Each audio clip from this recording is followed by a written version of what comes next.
ശരി, ഇപ്പോൾ ഈ ശ്രീ ജവാദ് മുസ്തഫ കൂടിയുണ്ട്.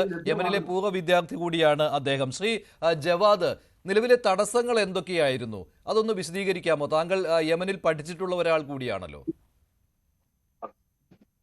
എന്റെ ശബ്ദം ക്ലിയർ അല്ലേ? അത് കേൾക്കാം. ഓക്കെ. യമനിൽ നമ്മൾ ഒന്നാമത് മനസ്സിലാക്കേണ്ടത്, നിലവിൽ പ്രോപ്പർ ആയിട്ടുള്ള ഒരു രാഷ്ട്രീയ സിസ്റ്റം അല്ല യമനിൽ വർക്ക് ചെയ്യുന്നത്.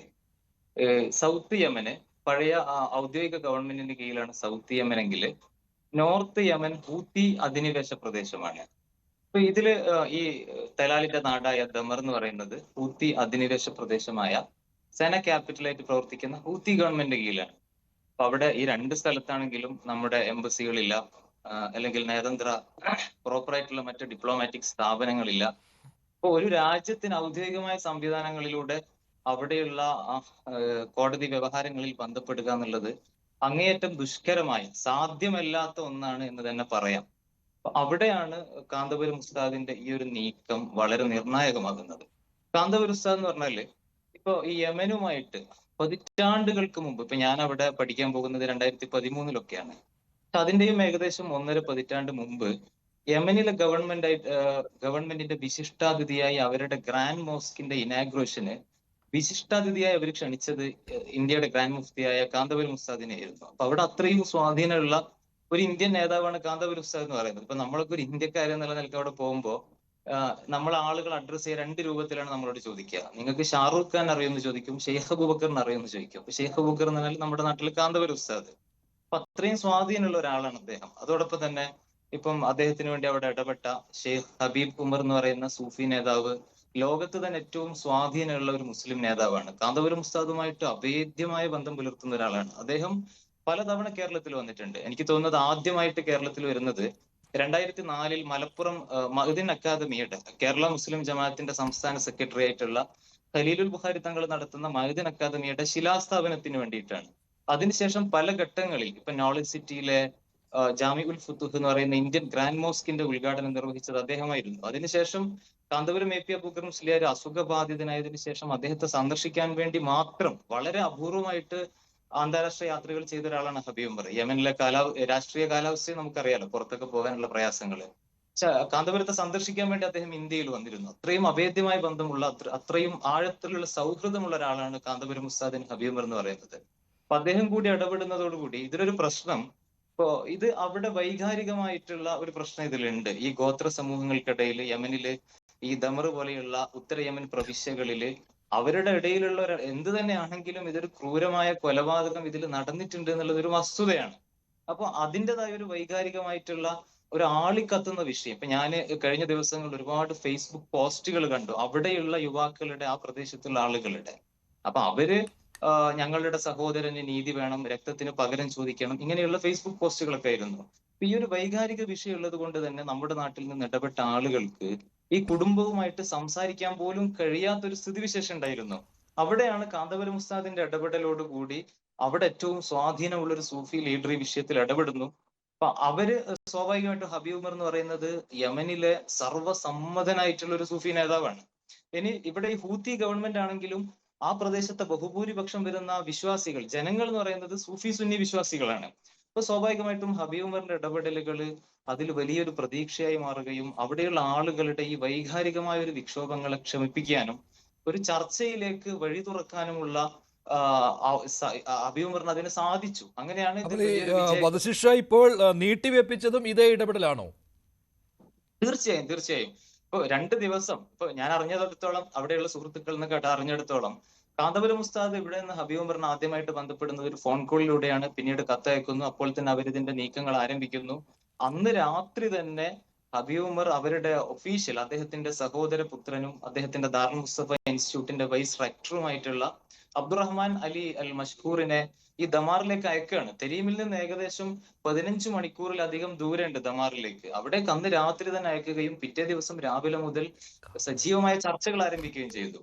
അങ്ങനെ വൈകുന്നേരം വരെയും ഇവരെ കൺവിൻസ് ചെയ്യാൻ കുറച്ച് മുതിർന്ന ആളുകളൊക്കെയും ദിയാമണിക്ക് പകരമായിട്ട് മോചനം നൽകാമെന്ന് സമ്മതിക്കുമ്പോൾ അവരുടെ സുഹൃത്തുക്കളും മറ്റൊക്കെ ആയിട്ടുള്ള യുവാക്കളുടെ നേതൃത്വത്തിൽ അതിൽ പ്രതിഷേധം വരുന്നു.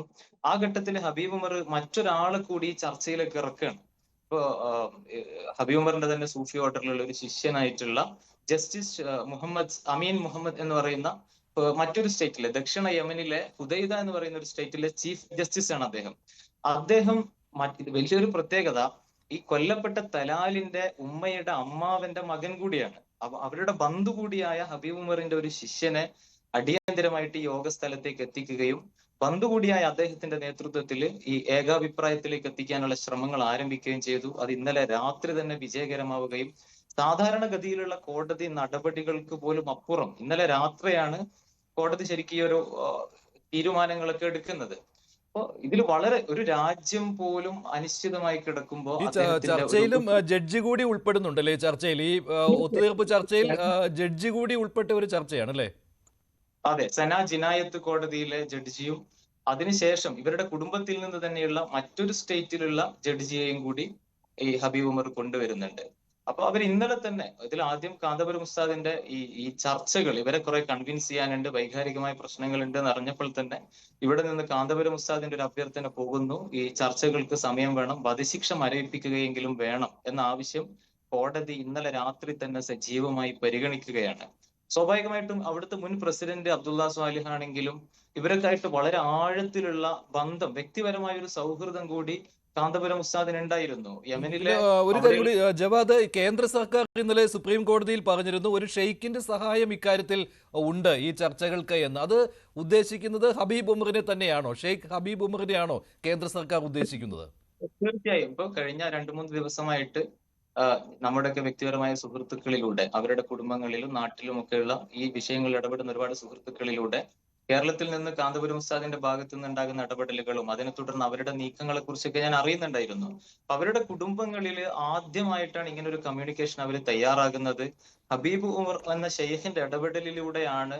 ഇതുവരെ ഗവൺമെന്റിന് ആ കുടുംബമായിട്ട് കമ്മ്യൂണിക്കേറ്റ് ചെയ്യാൻ സാധിച്ചിരുന്നില്ല. അത് ആദ്യമായിട്ട് അതിനുള്ള അവസരം ലഭിക്കുന്നത് കാന്തപുരം ഉസ്താദിന്റെ ഇടപെടലോടുകൂടി തന്നെയാണ്. അതിൽ കേന്ദ്ര സർക്കാരും അതിലുണ്ടല്ലേ? ഒരു റോൾ കേന്ദ്ര സർക്കാരിനും ഉണ്ട് അല്ലേ? പിന്നെ ചാണ്ടിയുമ്പൻ MLA ഇടപെട്ടിട്ടുണ്ട്. പിന്നെ ഗവർണറെ കണ്ട് അദ്ദേഹം സംസാരിക്കുകയും ചെയ്തല്ലോ, കേരള ഗവർണർ. ഇവരുടെയൊക്കെ ഇടപെടലുണ്ടോ? ഇവരെല്ലാം ഷെയ്ഖ് ഹബീബ് ഉമറുമായിട്ട് സംസാരിക്കുന്നുണ്ടോ? അല്ല, ഹബീബ് ഉമർ ഇതിൽ പ്രധാനമായിട്ടും റോൾ വഹിച്ചിട്ടുള്ളത്. ഇതിലെ പ്രശ്നം ഇപ്പൊ നമ്മൾ ഇതൊരു കോടതി വിധിച്ചു കഴിഞ്ഞു, വധശിക്ഷ വിധിച്ചു. ഇനി ഇതിൽ എന്തെങ്കിലും ചെയ്യാൻ പറ്റുക ആ കുടുംബത്തിന്റെ മനസ്സ് മാറുക, അവര് ബ്ലഡ് മണിക്ക് പകരമായിട്ട് മാപ്പ് നൽകുക എന്നുള്ളതാണ്. അപ്പൊ അതൊരു ഭരണകൂടത്തിന് ഒരിക്കലും സ്വാഭാവികമായിട്ട് സ്റ്റേറ്റിന് പരാതിക്കാരിയെ നിർബന്ധമായിട്ട് നിങ്ങൾ മാപ്പ് കൊടുക്കണമെന്ന് പറയാൻ പറ്റില്ല. ഇവിടുത്തെ ഗവൺമെന്റ് ഇടപെട്ടത് കൊണ്ടും യമനിലെ ഗവൺമെന്റിന് ആ കുടുംബത്തോട് നിങ്ങൾ ബ്ലഡ് മണി സ്വീകരിച്ച് മാപ്പ് കൊടുക്കണം എന്ന് അധികാരപൂർവ്വം പറയാനുള്ള അവസരം ഇതിലില്ല. അപ്പൊ ഇതിൽ സംഭവിക്കുന്നത് അങ്ങനെയാണ് ഒരു സൗഹൃദപൂർവമായ നീക്കം.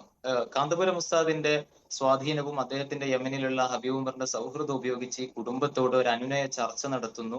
ഇതിൽ തീരുമാനം എടുക്കേണ്ടത് അടിസ്ഥാനപരമായിട്ട് കുടുംബമായിരുന്നു. ആ കുടുംബത്തെ കൊണ്ട് ഇങ്ങനെ ഒരു അനുനയത്തിലേക്ക് എത്തിക്കാൻ പറ്റി എന്നതാണ് ഇതിൽ കാന്തപുരം ഉസ്താദിന്റെ ഏറ്റവും വലിയ ഒരു വിജയം. അത് അങ്ങനെ എത്തിയിട്ടുണ്ടോ ശ്രീ ജവാദ്? അങ്ങനെ ഒരു ഫൈനൽ തീരുമാനത്തിലേക്ക് എത്തിയിട്ടുണ്ടോ ഇപ്പോൾ? തീർച്ചയായും ഞാനിപ്പോ ഇവിടെ നിന്ന് മർക്കസിന്റെ ഭാഗത്തു നിന്നൊക്കെയുള്ള മീഡിയകളിൽ നിന്നുള്ള അറിയിപ്പുകളൊക്കെ കണ്ടപ്പോൾ എനിക്ക് മനസ്സിലായത് അവരിതുവരെ ഒഫീഷ്യലി ഔട്ട് ചെയ്തത് ഈ വധശിക്ഷ മരവിപ്പിച്ച, നാളത്തെ ശിക്ഷ മരവിപ്പിച്ച കാര്യങ്ങൾ മാത്രമാണ്. പക്ഷെ യമനിലുള്ള സുഹൃത്തുക്കളിൽ നിന്നൊക്കെ ലഭിക്കുന്ന വിവരങ്ങൾ പ്രകാരം ആ കുടുംബം ബ്ലഡ് മണി സ്വീകരിക്കാൻ സന്നദ്ധരാവുകയും അതുമായി ബന്ധപ്പെട്ട് അത് എത്രയാണ് തുടങ്ങിയ ചർച്ചകളൊക്കെ കാന്തപുരം ഉസ്താദിന്റെ പ്രതിനിധി സംഘങ്ങളുമായി അവർ ചർച്ച നടത്തിക്കൊണ്ടിരിക്കുന്നു എന്നാണ് എനിക്ക് തൊട്ട് മുമ്പ്. അതൊരു വലിയ വാർത്തയാണല്ലോ. അപ്പോൾ ജവാദ്, അതൊരു വലിയ വാർത്തയാണല്ലോ. അവർ ബ്ലഡ് മണി സ്വീകരിക്കാൻ ആ കുടുംബത്തിലെ കുറച്ചു പേർക്ക് വിസമ്മതമുണ്ടായിരുന്നു എന്നായിരുന്നു ഇന്നലെ വൈകിട്ടും ഇന്ന് രാവിലെ വരെയും വന്ന റിപ്പോർട്ടുകൾ. അത് മർക്കസിൽ നിന്നും അങ്ങനെയായിരുന്നു. ഇപ്പോൾ അവർ എല്ലാവരും സമ്മതിച്ചു, അങ്ങനെ ഒരു തീരുമാനത്തിലേക്ക് എത്തിയിട്ടുണ്ട് എന്നാണോ? ഇനി എത്ര പണം എന്നുള്ളതിലെ ഇനി ഒരു ചർച്ചയുള്ളൂ എന്നുള്ളതാണോ? തീർച്ചയായും അതിൽ അങ്ങനെ ഞാൻ ഒഫീഷ്യലി ഡിക്ലെയർ ചെയ്യുകയില്ല. ഞാൻ അവിടെ നിന്ന് എനിക്ക് സൗഹൃദത്തിൽ നിന്ന് ലഭിക്കുന്ന വിവരങ്ങൾ വെച്ച് അവർ കാന്തപുരം ഉസ്താദിന്റെ അഭ്യർത്ഥന മാനിക്കാൻ തയ്യാറാണ്. ഇതിൽ ഒരുപാട് മുമ്പ് തന്നെ എന്റെ ചില സുഹൃത്തുക്കളോട് ഞാൻ പങ്കുവച്ചിരുന്നു, ഈ വിഷയത്തിൽ എന്തെങ്കിലും ചെയ്യാൻ പറ്റിയ കേരളത്തിൽ നിന്ന് അദ്ദേഹത്തിനാണ്. കാരണം അത്രയും സ്വാധീനമുള്ള ഒരാളാണ്. അപ്പൊ അത് ഗുണം ചെയ്യുന്നു എന്ന് തന്നെയാണ് എനിക്ക് അവിടെ നിന്ന് മനസ്സിലാക്കുന്നത്. അതിന്റെ ഡോക്യുമെന്റേഷൻ വർക്കുകൾ കഴിഞ്ഞ് ഒഫീഷ്യലി കാര്യങ്ങൾ എത്തിയാൽ മാത്രമേ സ്വാഭാവികമായിട്ടും അവർ പുറത്തുവിടുമായിരിക്കും അത്തരം കാര്യങ്ങൾ. ശരി സുഭാഷ് ചന്ദ്രൻ, അതൊരു നല്ല വാർത്ത.